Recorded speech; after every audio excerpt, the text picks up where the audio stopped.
নমস্কার বন্ধু, আজ হাওড়া ব্যান্ডেল লোকাল 10:55 ধরে লোকনাথ মন্দির আমি যাব। আপনাদের লোকনাথ মন্দিরে হলো মূল, এটা বেলুড় থেকে যেতে হবে। এখানে স্থাপিত উল্লেখ আছে 1371 সাল 31শে বৈশাখ অক্ষয় তৃতীয়ার দিন এই মন্দির স্থাপিত হয়েছিল। 135তম তিরোধান দিবস পালন করছে এই মন্দির, সেটা আপনাদের কাছে একটা ছোট্ট ব্লকের মাধ্যমে তুলে ধরছি। এই মন্দির অবস্থিত পূর্ব আনন্দনগর, বালি, হাওড়া। এই মন্দিরে লোকনাথ বাবার অনেক বাণী উল্লেখ আছে। তিনি বলিতেন, বহু বছর পাহাড় পর্বতে ঘুরিয়াছি, কিন্তু ঈশ্বরের সঙ্গে আমার দেখা হয় নাই। আমি দেখেছি আমাকেই আমি বদ্ধ আছি কর্মে, অর্থাৎ সংসারবদ্ধ আছে জিহ্বা আর উপস্থে। যিনি এই দুটির সংযম করিতে পারিয়াছেন, তিনি সিদ্ধি লাভ করিতে পারেন। লোকনাথ বাবা মন্দিরের আরেক জায়গায় উল্লেখ আছে, রণে বনে জলে জঙ্গলে যখনই বিপদে পড়িবে আমাকে স্মরণ করিও, আমি রক্ষা করিব। লোকনাথ বাবা ব্রহ্মচারী। বাংলার 19শে জ্যৈষ্ঠ, ইংরাজি 3রা জুন মঙ্গলবার লোকনাথ বাবা তিরোধান দিবস। বহু বাঙালি হিন্দু ঘরে এই দিন লোকনাথ বাবার পুজো করা হয়। সামান্য উপকরণ দিয়ে লোকনাথ ব্রহ্মচারীর পুজো করা ফেলা যায়। 19শে জ্যৈষ্ঠ সারাদিন যে কোনো সময় লোকনাথ বাবার পুজো করা যেতে পারে। তিনি সাধারণত দিনের আলো থাকাকালীন সময় লোকনাথের পুজো করা হয়। যেতে যেতে একটা শিবের মন্দির দেখতে পেলাম, সেটাও আপনাদের তুলে ধরলাম। হাওড়া থেকে ছাড়লো ব্যান্ডেল লোকাল 10:55 2 নম্বর থেকে 11:03।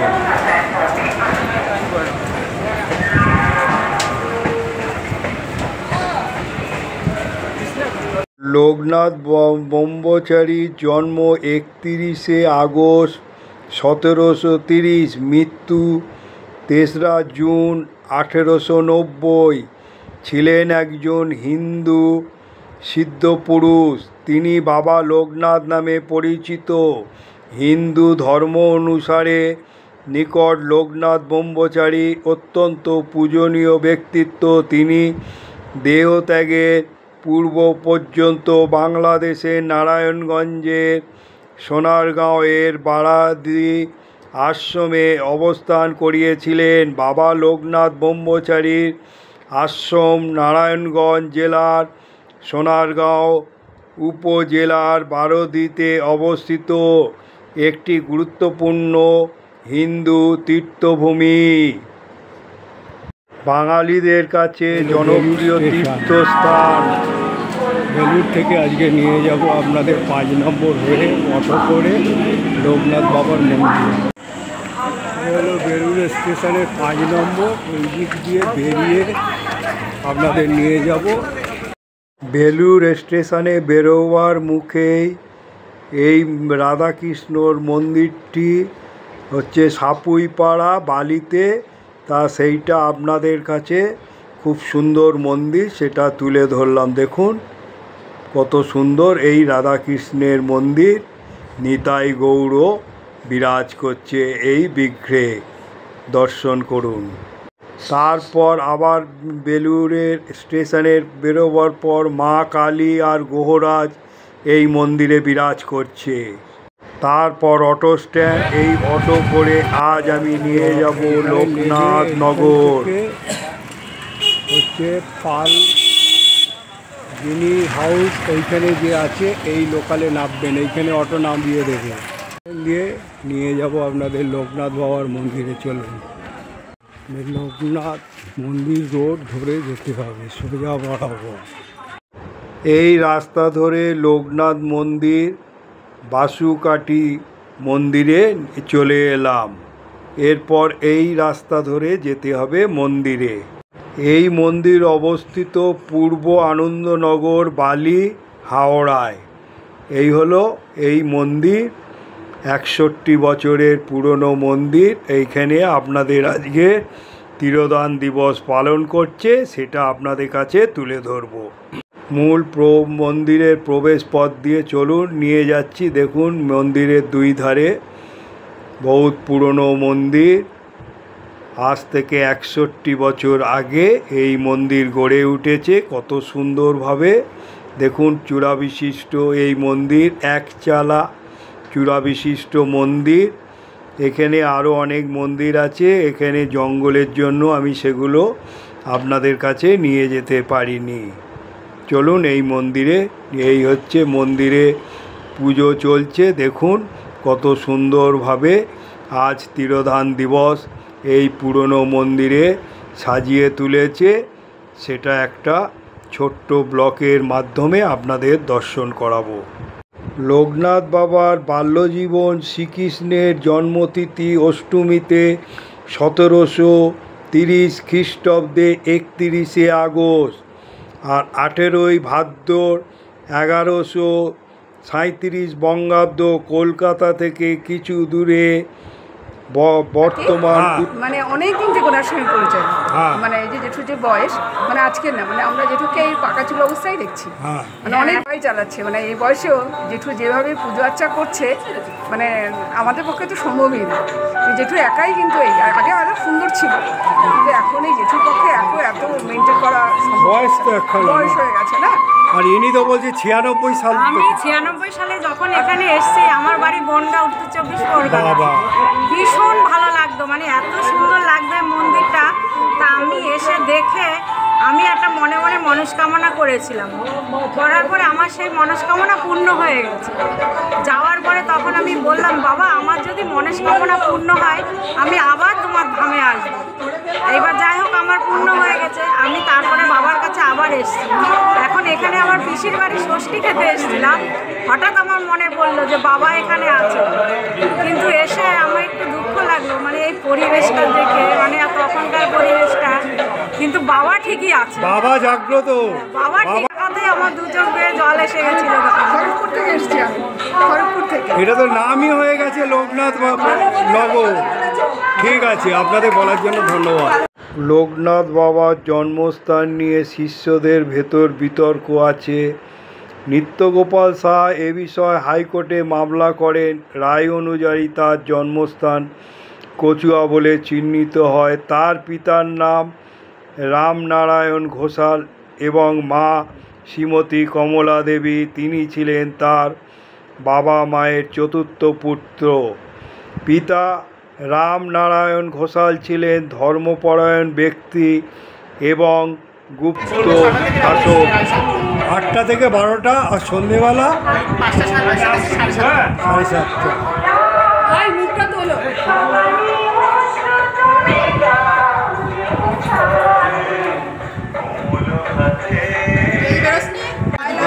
পয়লা ফাল্গুন 14ই ফেব্রুয়ারি, এটাও পয়লা ফাল্গুন হচ্ছে এখানকার প্রতিষ্ঠা দিবস। সেটাই তো বললাম, প্রতিষ্ঠা দিবস পয়লা ফাল্গুন।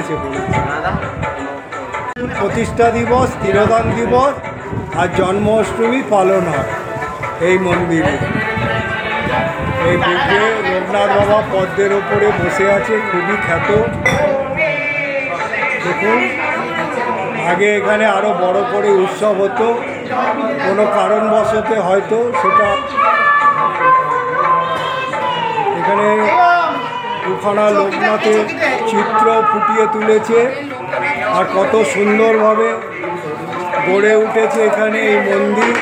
পিতা নারায়ণ ঘোষাল ছিলেন ধর্মপরায়ণ ব্যক্তি এবং গুপ্ত শাসক। তার বাসনা ছিল একজন সন্তানকে ব্রহ্মচারী করবেন, কিন্তু মাতৃমায় আচ্ছন্ন মা তার পুত্রদের ব্রহ্মচারী হতে সম্মতি দিতে চাইছিলেন না।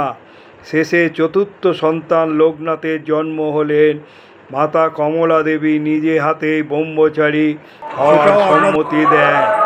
এরপর রামনারায়ণ আচার্য গাঙ্গুলি ভগবান চন্দ্র গঙ্গোপাধ্যায়কে লোকনাথের আচার্য রূপে উপনয়ন সংস্কার করিয়ে আধ্যাত্ম জীবনের গুরুভার গ্রহণ করার জন্য অনুরোধ জানালেন। আচার্য গাঙ্গুলি ছিলেন পরম নিষ্ঠবান এবং সর্বশাস্ত্রে সুপণ্ডিত গৃহী সন্ন্যাসী। তিনি চৌরাশি চাগলা গ্রামে নিকটে কাঁকড়া গ্রামে বাস করতেন। গ্রামটি কচুয়া নামে পরিচিত ছিল। উপনয়নের জন্য লোকনাথ আচার্য গাঙ্গুলির শিষ্যত্ব লাভ করেন। সেই সঙ্গে তার প্রিয় সখা বেণীমাধব বন্দ্যোপাধ্যায় ভগবান গাঙ্গুলির শিষ্যত্ব লাভ করে। সেই সময় লোকনাথ সখা বেণীমাধবের বয়স ছিল 11 বছর এবং আচার্য গাঙ্গুলির বয়স তখন 60। এরপর আচার্য গাঙ্গুলির সাথে দুজন বালক বেদোক্ত বিধিমত ব্রহ্মচারী হয়ে গৃহ আশ্রম ত্যাগ করেন।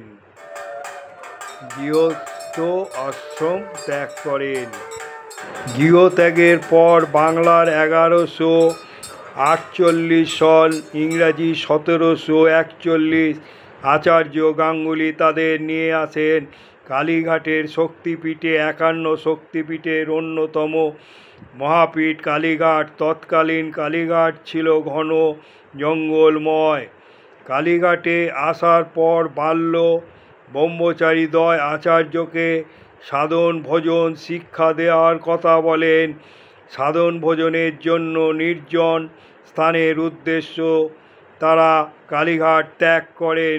নির্জন স্থানে এসে শিষ্যদ্বয় কঠোর সংযম পালন করেন এবং দীর্ঘ 30-40 বছর নক্তব্রত, দিনে অনাহারী থেকে রাত্রে আহার ধারণ করেন। এরপর একান্ত রাতব্রত, একদিনের উপবাসের পর একদিন আহার, ত্রিরাত্রি পঞ্চহ নবরাত্রি ব্রত পালন করেন।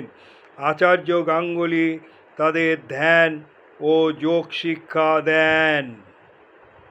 এরপর সিদ্ধিলাভের জন্য তারা হিমালয় বরফাবৃত এক নির্জন স্থানে উপস্থিত হলেন। 50 বছরের অধিক সময় কঠিন তপস্যা দ্বারা লোকনাথ সমাধির উচ্চতম শিখরে পৌঁছান এবং পরম তত্ত্ব লাভ করেন। তখন তার বয়স 90 বছর বয়স। তিনি মক্কার উদ্দেশ্যে যাত্রা করেছিলেন। শিষ্যদের সিদ্ধিলাভের পর ভগবান গাঙ্গুলি তাদের নিয়ে মক্কা দর্শনের অভিলাষ করেন। 400 বছর বয়সী এক উচ্চস্তরে মুসলমান ফকিরের দর্শনের জন্য তার আস্তানায় যান। তিনি সবসময় মৌন এবং সমাধি অবস্থায় থাকতেন। সিদ্ধ পুরুষ লোকনাথকে দেখে তার সমাধি ভঙ্গ হয় এবং তাকে আলিঙ্গন করে। এরপর দুর্গম পথ অতিক্রম করে তারা মক্কায় পৌঁছান। কাশীধামের যাত্রা। মক্কার কয়েকদিন অবস্থানের পর তারা বারাণসী কাশীধামের উদ্দেশ্যে যাত্রা করেন। বৃদ্ধ গাঙ্গুলি তার শিষ্যদ্বয়ের সমস্ত দায়িত্ব তৈলঙ্গ স্বামীর হাতে তুলে দিয়ে গঙ্গার তীরে ধ্যানমগ্নস্থা মহাপ্রস্থান হন। তৈলঙ্গ স্বামীর মূলত পণ্ডিত হিতলাল মিশ্র। সেখানে স্বামীজির সাথে তারা কিছুকাল যোগ শিক্ষা করে ভ্রমণে বের হন। বিশ্ব ভ্রমণের উদ্দেশ্যে তারা ভারতের পশ্চিমে আফগানিস্তান, আরব, ইসরায়েল, পারস্য, ইউরোপ ইত্যাদি স্থান অতিক্রম করে আটলান্টিক মহাসাগরের উপকূল পর্যন্ত গমন করেছিলেন। এরপর পূর্ব দিকে গমন করে চীন দেশে উপস্থিত হন। সেখান থেকে তৈলঙ্গ স্বামী উদয়াচলের পথে যাত্রা করেন। লোকনাথ ও বেণীমাধব তিব্বত ও বদ্রীনাথ পাহাড় অবস্থান করলেন। তারপর বেণীমাধব কামাখ্যা উদ্দেশ্যে চলে যান এবং লোকনাথ চলেন চন্দ্রনাথ পাহাড় সংলগ্ন জঙ্গলের ভিতর দিয়ে।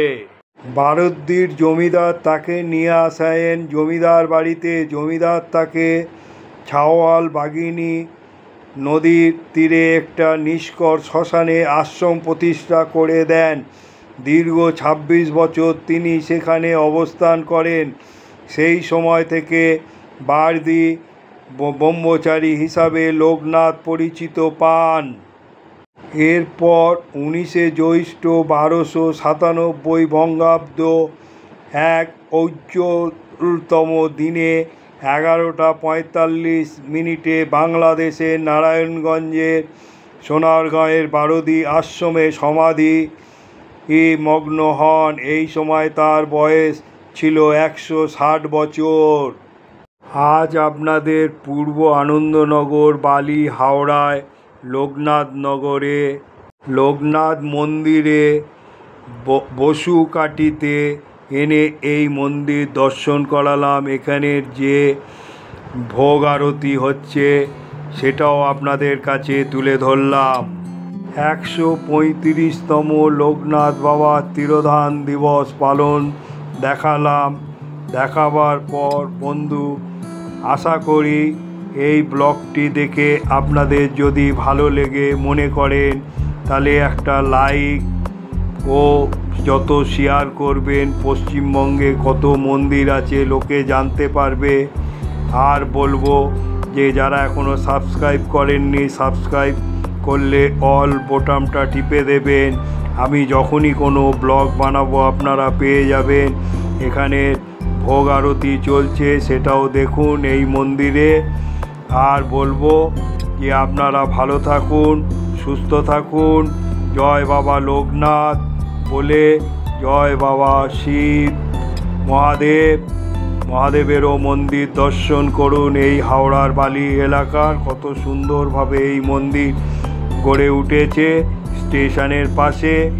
আর লোকনাথ বাবার তিরোধান দিবসও কীভাবে পালন করছে সেটাও আপনাদের কাছে তুলে ধরলাম।